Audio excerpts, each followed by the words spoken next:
Welcome to LNN News. I'm Carolyn Day Pruitt. Here are this week's top stories. A D.C. watchdog group calls for investigation of a sitting congressman. Governor Youngkin announces a Virginia partnership with Google. Petersburg appoints an acting school superintendent. Eggs and Kegs resurrects a spark in Old Town Petersburg. And a 4-woman team breaks the world record for the distance medley relay. Find out more when we return after this. Bopper's Malt Shop, the niftiest place in Petersburg. Ice cream, candy, footlong hot dogs, burgers, and now introducing the Bopper Blast, a hand-dipped vanilla shake with a blast of candy. Available in over 15 flavors. Bopper's Malt Shop, Old Town Petersburg.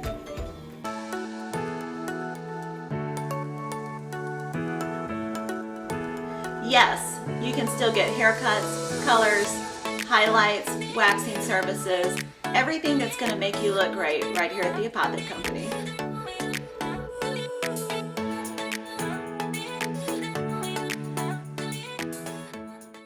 Welcome back to the LNN studio. Let's take a look at national news. On Monday, April 18th, a U.S. District Court judge ruled to lift the mask mandate for air travel in the United States. Following the ruling, and despite a statement from the CDC pushing for the continuation of masking on planes, the Biden administration announced that the TSA will no longer enforce the mask mandate in airports or planes. Delta Airlines immediately announced that its staff and passengers would no longer be required to mask. Along with making masking optional, the company also announced that its customers who had been banned from flying with Delta due to mask non-compliance will now be allowed to resume Delta flights. A watchdog group is calling for an ethics probe into Congressman Kai Kahale of Hawaii, according to a report from the Daily Wire.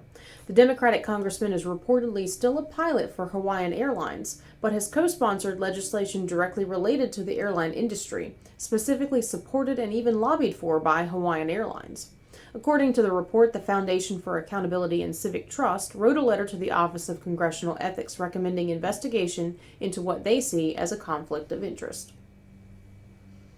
Queen Elizabeth II turns 96 today. Her Majesty the Queen was born on April 21, 1926.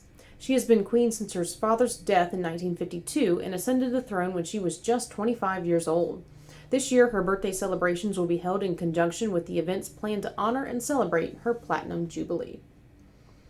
We'll be back with state and local news in a moment. Hi, I'm Dr. Sandy Elba. And I'm Dr. Adam Elba. We're chiropractors and we love what we do.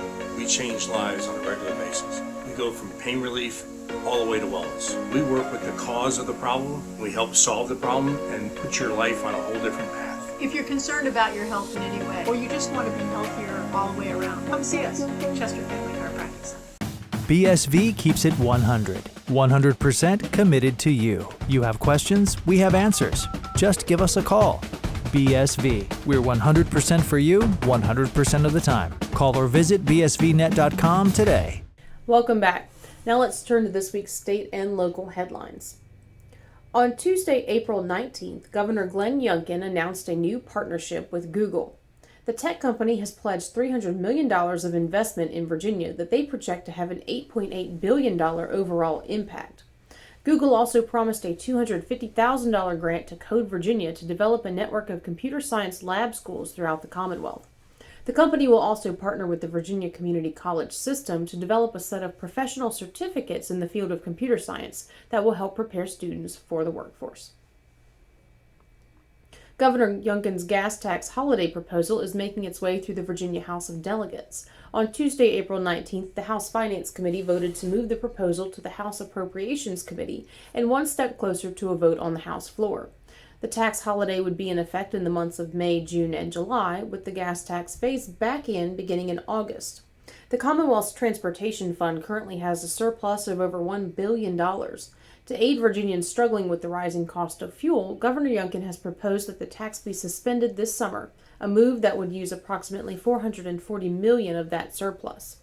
Nearby states have implemented gas tax holidays, but the proposal has faced opposition from Democrats in the Virginia Senate. Tuesday's vote moved the tax holiday forward a small step, but it remains to be seen whether an agreement can be reached before May, when the proposal is written to go into effect. Petersburg City Public Schools have officially accepted the resignation of School Superintendent Dr. Maria Petrie Martin. Petrie Martin is leaving Petersburg to accept a job in the North Carolina Department of Public Education. The Petersburg School Board accepted her resignation at its Wednesday, April 20th meeting, where it also appointed Dr. Julius Hamlin as acting school superintendent effective June 1st. Hamlin was hired into the Petersburg School Administration in early fall of 2021 and has served as deputy school superintendent since that time. More in a moment. Imagine an HVAC as unnoticeable as the air itself. Sounds pretty good, huh? The new Daikin Fit. Air intelligence. Keep your home comfortable and quiet with the new energy-efficient Daikin Fit system. Right now at Colonial Plumbing, Heating and Air, we're offering a $1,000 rebate on any new Daikin Fit HVAC system. Colonial Plumbing, Heating and Air, service that's revolutionary. Today's show is brought to you by our friends at the Cloud Factory, who take a customized approach to their customers. They know not everyone is alike, and neither are their needs. So, the Cloud Factory does so much best for you when it comes to CBD, plant-based products, vapor nicotine, glassware, and just about anything, providing alternative routes to a healthier you. Welcome back. One intersection in Prince George County is scheduled to receive a makeover this year. The angled intersection where Bull Hill Road crosses Courthouse Road will be reconstructed into a dog bone roundabout, an elongated version of a traditional circular roundabout. On Tuesday, April 19th, VDOT held an information session at Walton Elementary School where staff members were on site to provide details on the new style of roundabout and answer any questions that attendees had. Residents who stopped in to learn more about the upcoming project even had the opportunity to walk the path that they will soon be driving to maneuver the new intersection on a giant aerial view map of the roundabout laid out on the school's cafeteria floor. VDOT staff members explained that a high number of vehicle crashes at the Courthouse Bull Hill intersection qualified it to be listed for redesign. A study of the traffic in the intersection was conducted in 2016. The unique dogbone roundabout design, nicknamed so because it has rounded ends and a thinner middle, will allow traffic to flow through the intersection more easily than the current skewed intersection, without installing traffic signals. The flow of traffic at a higher speed along Courthouse currently can make crossing over Courthouse on Bull Hill or turning from Bull Hill onto Courthouse difficult and even dangerous. The dogbone roundabout is designed to solve those problems while simultaneously minimizing the amount of surrounding property impacted by the installation.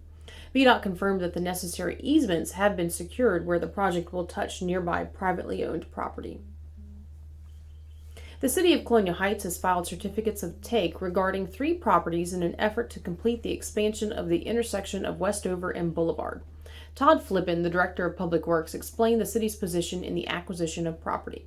Really, the purpose of our project and any of our projects is to minimize the effect that's on private property. We had our engineers look at it, see where they could minimize the project as much as possible, and we found with achieving the scope of the project that roughly 8 to 12 feet width at the front of each of these properties would need to be taken. The council had voted on a resolution last month empowering the city attorney to take necessary action to acquire the property needed. City Attorney Chip Fisher reported the status of the legal action pending on the properties. Recall that we were before you about a month ago with a resolution whereby you gave the authority to file certificates of take against 3 properties involved with the Westover modernization and improvement project. We didn't settle with those 3 property owners. The city's outside land acquisition consultant has not been able to settle with those 3, so certificates of take were filed in the circuit court, whereby the city basically filed a certificate for each property and put in a payment for the city's original offer to the landowner for those properties. And so the next step, essentially the next major step, will actually be filing petitions of condemnation to actually have the circuit court rule on the fair market value of what the city has taken, be it a fee simple take, an easement, temporary construction easement, whatever it might be. The next step is for petitions to be filed actually giving the fair market value for the city's take, whatever it might be. When The certificates of take were filed for those 3 properties. The city actually deposited with the circuit court the amount of the city's original offer to the property owners, not the amount the city had gone up to in any subsequent negotiations. Frankly, it's the city's position that if the property owners aren't going to agree to a slightly higher figure, then we're going to file for the initial amount we offer. The 3 properties in question were reported as 202 East Westover, 118 East Westover, and the McDonald's property along the boulevard. For now, the city expects the legal action will result in ultimately transferring the property over to the city. The legal course will move on from that, and depending on what the property owners want to do at this point, will certainly affect the time frame for us settling with these properties.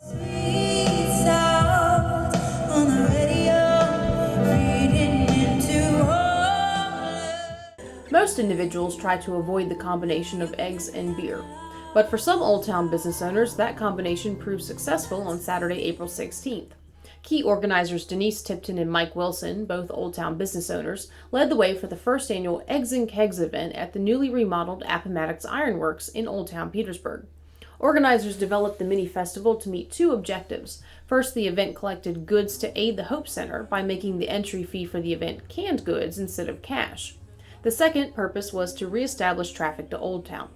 With the deconstruction of the Old Town Square in mid-2021, the popular dining and entertainment district saw a sharp decline in traffic. This event was the first of what is expected to be many events this season. The Eggs and Kegs event combined an Easter celebration with a festival-like atmosphere in the hopes of drawing traffic to the downtown area over the holiday weekend. Appomattox Ironworks on Old Street set the stage for the 6-hour event, which featured 4 bands: Tierra and Andres, Gold Station Melody, Campbell's Bridge, and Bass Thumb the Band. Those in attendance were treated to a variety of music and local culinary offerings by businesses like Haley's Honey Meadery, Taban Fry, Comeback Burgers, and Bonuts Donuts, along with a selection of vendors. So what draws you from Hopewell to Petersburg? What do you like about being at this event? We love the community. We love being around people. We love getting our meat out there, getting our word out there, and letting people know that there's something that you can drink that is made completely naturally. The event was sponsored by Studio 7, Dirty Dan's Hippie Haven, Old Town Builders, and Main Street Petersburg. Plans for future events will be published through flyers, social media, and at Old Town business locations like Studio 7. For now, it looks like Old Town Petersburg is indeed alive and well.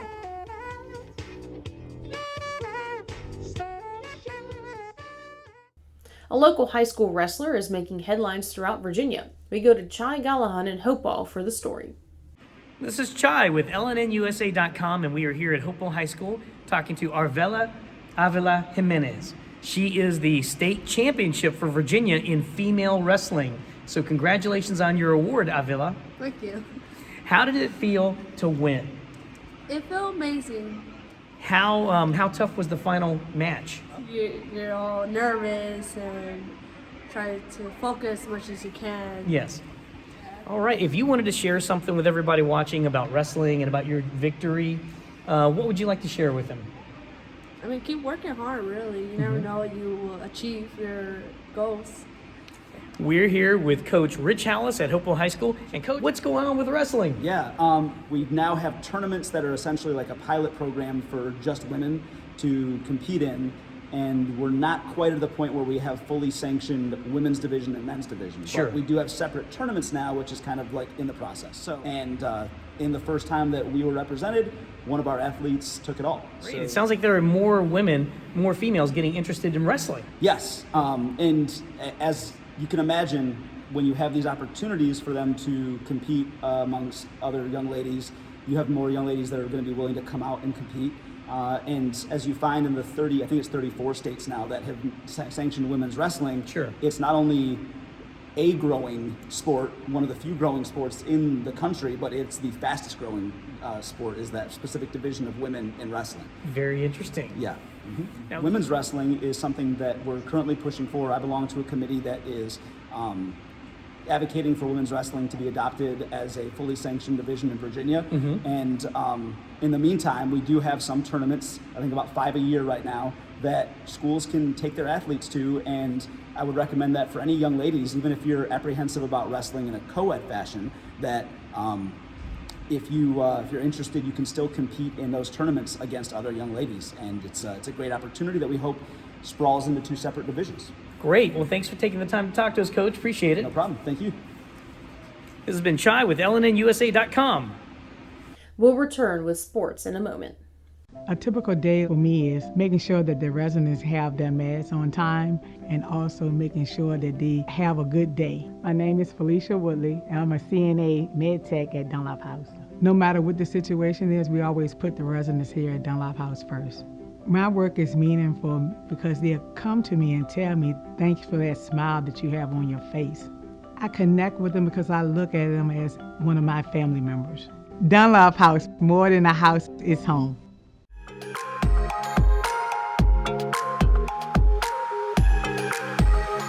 This is my second time going to Escape Old Town. Had a great time in the escape room. Lots of fun. Puzzles a little challenging, but I mean, it makes you really work for it. You know, you feel a lot more accomplished when it's done.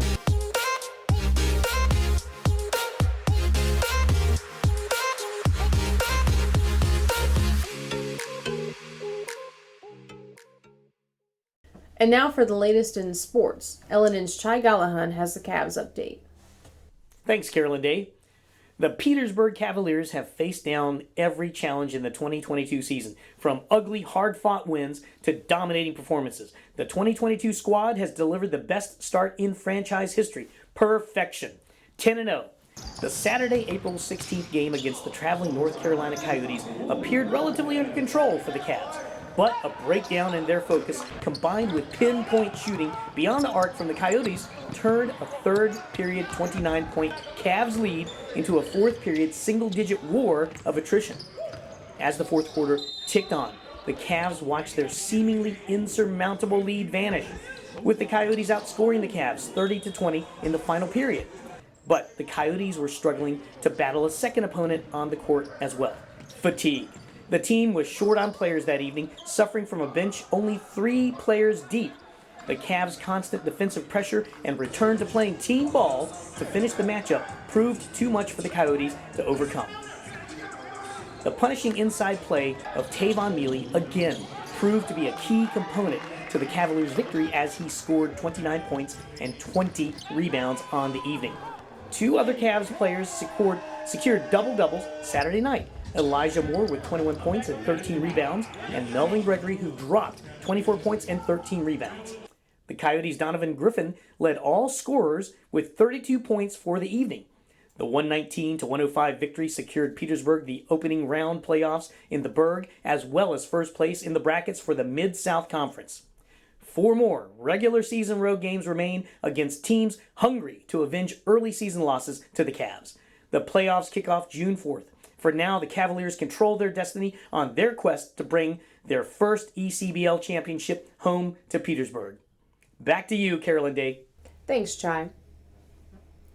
On Friday, April 15th, a 4-woman team broke the world record for the women's distance medley relay, running the race in 10:33.85. According to ESPN, Heather McLean, Elle Purrier-St. Pierre, Rasheen Willis, and Kendall Ellis together broke the world record for the DMR. The previous world record was 10:39.91 for indoor and 10:36.5 for outdoor. The race was held as part of the grand opening of the track at New Balance in Boston, a multi-purpose sports complex complete with a sports research lab. Previously, McLean ran in the Tokyo Olympics, and Ellis has won 2 Olympic medals. Purrier-St. Pierre currently holds the U.S. record for the mile and 2-mile. Willis was not originally slated to run Friday's race, but New Balance announced earlier in the day Friday that Sydney McLaughlin, the original 4th member of the team, had a minor hamstring issue and would be unable to run. Willis, who is still in high school, subbed for McLaughlin at the last minute and now holds a world record. A little piece of entertainment at a Washington Nationals baseball game Wednesday evening prompted chaos nearby at the U.S. Capitol. According to a report by the Daily Wire, U.S. Army Golden Knights parachuted out of a plane over the stadium prior to the start of the game against the Arizona Diamondbacks. What the plane they were in caused U.S. Capitol Police to evacuate the U.S. Capitol and surrounding buildings, apparently unaware that the demonstration was taking place. The evacuation occurred around 6:30 p.m., and a few minutes later at 6:48 p.m., Capitol Police tweeted out that there was no threat to the Capitol and that more information would be released later. We'll be back with weather after this. Downtown Thunder is back, the largest bike and cruising event in the region. The hottest bands, the coolest cars, and of course, the baddest bikes around. The most exciting 5 months of the year, May through September. Don't miss out. This year's lineup features The Code, Buckshot, Crunch, Lost in the Shuffle, and 11 to 1. So catch a ride and join us for Thunder. It's time to catch a culinary wave. Fresh food, good vibes, and great service. From their homemade pickles, spreads, and hearty fresh-made sandwiches, to their full bar featuring unique tropical cocktails. Wave Sandwich Company delivers a tsunami of flavors that will wash over your taste buds.